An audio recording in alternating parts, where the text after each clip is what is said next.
ఈరోజు రెండో పర్యాయం బీబీఎన్ సంబంధించి గార్డెన్ పార్టీ అది వన సమారాధన ఈ కార్తీక మాసంలో ఏర్పాటు చేసుకోవటం. ఈ కార్యక్రమానికి మిత్రుడు మళ్ళీ శరవణమూర్తి గారు, అలాగే గురునాథ్ శర్మ గారు, డాక్టర్ శ్రీధర్ గారు, రాజ్ కుమార్ గారు, ఇంకా ఈ బీబీఎన్ కుటుంబంలో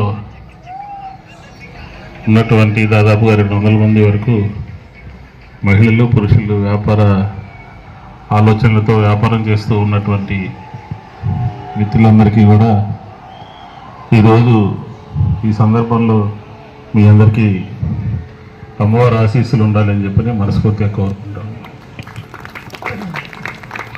ఎందుకంటే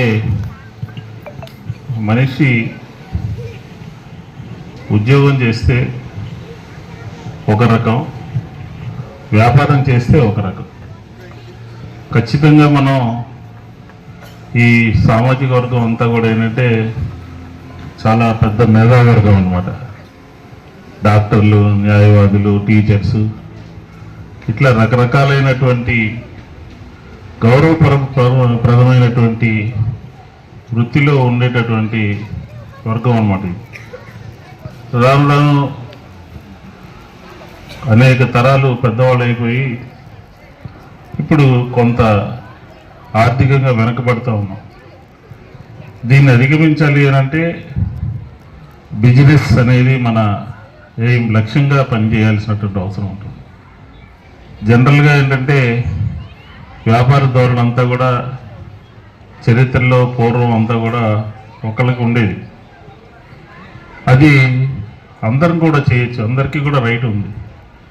ఈ వ్యాపార వర్గం కింద ఎప్పుడైతే మనం కన్వర్ట్ అవుతామో, మారుతామో, దాన్ని లక్ష్యంగా చేసుకుని పనిచేస్తామో ఖచ్చితంగా అందరూ కూడా స్థితిమంతులు కావడానికి, ఆర్థికంగా ఒక మెట్టు ఎదగడానికి దోహదపడుతుంది అని చెప్పని నేను సగర్వంగా మీ అందరి ముందు కూడా ప్రస్తావిస్తా ఉన్నాను.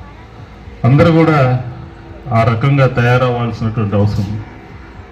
ఎందుకంటే మనకి మంచి ఆలోచనలు ఉంటాయి, తెలివితేటలు ఉన్నాయి, కార్యదక్షత ఉంది. మరీ ముఖ్యంగా మహిళల్లో అయితే ఒక జవాబుదారీతనం ఉంటుంది. కాబట్టి ఆ దిశగా విజయవాడ నగరంలో 150-200 మంది వరకు 300 మంది వరకు ఉన్నారు అని చెప్పని చెప్తా ఉన్నారు.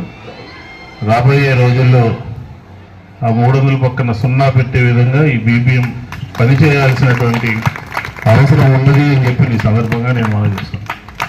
ఎందుకంటే ఇక్కడ ఉన్న గంటలోనే మాకు అనేక విషయాలు తెలిసినాయి. సంగీతంలో నిష్ణాతులు ఉన్నారు, సాహిత్యంలో నిష్ణాతులు ఉన్నారు, అలాగే వ్యాపారంలో కూడా, వ్యాపార రంగంలో కూడా స్థిరపడినటువంటి వాళ్ళు ఉన్నారు. కాబట్టి ఈ 3 రంగాల్లోనూ మనం ఉన్నాం. కాబట్టి ఈ విజయవాడ నగరం రాష్ట్రంకి కేంద్ర బిందువు. కాబట్టి ఇంకా మరింతగా వ్యాపార సంబంధించినటువంటి కార్యకలాపాల్లో మన సామాజిక వర్గం ముందడుగు వేయాలని, మీకు ఎల్లవేళలా ఎప్పుడు కూడా మీకు సంబంధించినటువంటి ఎవరికి ఎటువంటి ఇబ్బందులు ఉన్నా మేమందరం మీకు తోడుగా అందుబాటులో ఉంటాము అని చెప్పని సవినయంగా మనవి చేసుకుంటూ, పోయినసారి వచ్చాము, హడావుడిగా ఉన్నాం, ఈసారి ప్రశాంతంగా ఉన్నాం. కాబట్టి మీ అందరికీ అమ్మవారి యొక్క ఆశీస్సులు ఎల్లవేళ మీ కుటుంబాల్లో ఉండాలని చెప్పని పెద్దలకి, పిల్లలకి అందరికీ మనస్ఫూర్తిగా కోరుకుంటూ సెలవు తీసుకుంటాను. నమస్కారం. ఈ కార్తీక వన సమారాధనకి విచ్చేసిన బీబీఎన్ కుటుంబ సభ్యులందరికీ నా నమస్కారాలు. అలాగే ఈ కార్యక్రమానికి ముఖ్య అతిథిగా విచ్చేసిన సోదరులు మాజీ శాసనసభ్యులు శ్రీ మల్లాది విష్ణు గారికి మన సభ్యులందరి తరఫున కూడా నేను ధన్యవాదాలు తెలియజేసుకుంటున్నాను. పొద్దున్నుంచి ఉన్నా కూడా నా కుటుంబం, ఈ బీబీఎన్ సభ్యులు వీళ్ళందరూ నిర్వహించే ప్రతి కార్యక్రమంలో కూడా నేను కూడా ఒక సభ్యుడిగా బీబీఎన్ సభ్యుడిగా ఆయన ప్రతి కార్యక్రమానికి విచ్చేస్తూ బీబీఎన్ నిర్వహించే ప్రతి కార్యక్రమం దిగ్విజయం కావాలని ఆయన సహాయ సహకారాలు ఇంతకాలం అందిస్తూ మనకు వచ్చారు. అదేవిధంగా బ్రాహ్మణుల్లో కూడా వ్యాపారం చేయగలం, చేసి మేము కూడా మా కుటుంబాన్ని ఆర్థికంగా మేము తోడ్పాటును అందించుకోవడంలో మహిళలు కూడా ఎంతోమంది ముందుకు వచ్చి కార్యక్రమాలు చేస్తున్నారు, వ్యాపారాలు చేస్తున్నారు.